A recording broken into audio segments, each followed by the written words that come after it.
এখনও পানিবন্দী অবস্থায় দিন কাটাচ্ছে নোয়াখালীবাসী। দৈনন্দিন কাজে যেতে আসতে ভুগতে হচ্ছে নানা বিড়ম্বনায়। পানি মারিয়ে তাদের চলাচল করতে হচ্ছে, ফলে বানভাসীরা ভুগছে নানা পানিবাহিত রোগে। চাটখিল উপজেলার ইটপুকুরিয়া, মেকরারচর, সিংবাহুড়া, ইসলামপুর, মানিকপুর সহ বিভিন্ন জায়গায় পানিতেই বসবাস অনেকের। বিস্তারিত ডেস্ক রিপোর্টে। দীর্ঘ 1 মাস পরও কমেনি নোয়াখালীর চাটখিল উপজেলার বন্যার পানি।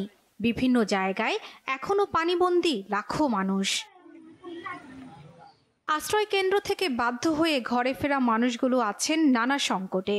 ঘরের পানি কমলেও কমেনি রাস্তাঘাটের পানি। এখনো পানি হাঁটুর উপরে পানি, এখনো আমরা পানির মধ্যে বাস করতেছি।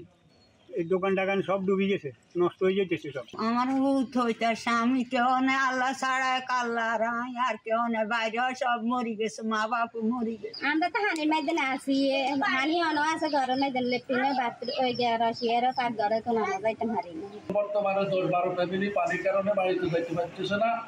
আমরা ইনশাআল্লাহ কতদিন থাকতে হবে আল্লাহ পাক রব্বুল আলামিন জানে। ত্রাণ বিতরণ বন্ধ হলেও প্রি মেডিকেল ক্যাম্প ও ঔষধ বিতরণ করছে স্বেচ্ছাসেবী সংগঠনগুলো। বন্যায় প্রথম দফা যতটুকু ক্ষতিগ্রস্ত হয়েছে মানুষ, দ্বিতীয় দফা তার থেকে বেশি ক্ষতিগ্রস্ত হয়েছে। আমরা দ্বিতীয় দফা আমাদের স্বেচ্ছাসেবী সংগঠনের মাধ্যমে প্রত্যেকটা পরিবারের কাছে আমরা ত্রাণ দেওয়ার চেষ্টা করেছি। তো এই পানি যতটা উন্নতি হয়েছে মনে হয়েছে এখন মানে উত্তর গোমাতলি এবং দক্ষিণ গোমাতলি মানুষের জনজীবন কিন্তু অতটা স্বাভাবিক হয় নাই। এখনো আমাদের হাঁটুর সমান পানি। এই পানিগুলো নিয়ে তো আমরা এখন চলতে পারি না। রাস্তাঘাট তো সব নষ্ট হয়ে গেছে এবং এই রাস্তাগুলো হাঁটা অনেক বড় বড় গর্ত, এগুলো হাঁটাও সম্ভব হচ্ছে না। কিছু জায়গায় পানি কমার পর দেখা যাচ্ছে বিধ্বস্ত রাস্তাঘাট, কালভার্ট। ক্ষতি হয়েছে চাটখিল উপজেলার বিভিন্ন শিক্ষা প্রতিষ্ঠান ও 300 কিলোমিটার সড়ক।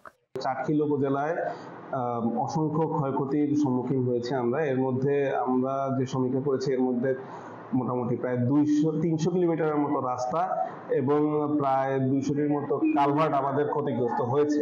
এগুলো পুনর্বাসন করার জন্য আমাদের মোটামুটি প্রায় 250 থেকে 300 কোটি টাকার মতো প্রয়োজন। তবে এগুলো ক্ষয়ক্ষতির পিছনে বড় কারণ হচ্ছে এখানকার জলাবদ্ধতা এবং প্রচুর বৃষ্টিপাত। পানি নিষ্কাশনের জন্য স্থানীয় প্রশাসন ও স্বেচ্ছাসেবীদের উদ্যোগে বেশ কয়েকটি খাল পরিষ্কার করা হয়েছে। এরপরও পানি কমছে খুব ধীর গতিতে। শর্মিলা কেয়া, বাংলাভিশন নিউজ ডেস্ক।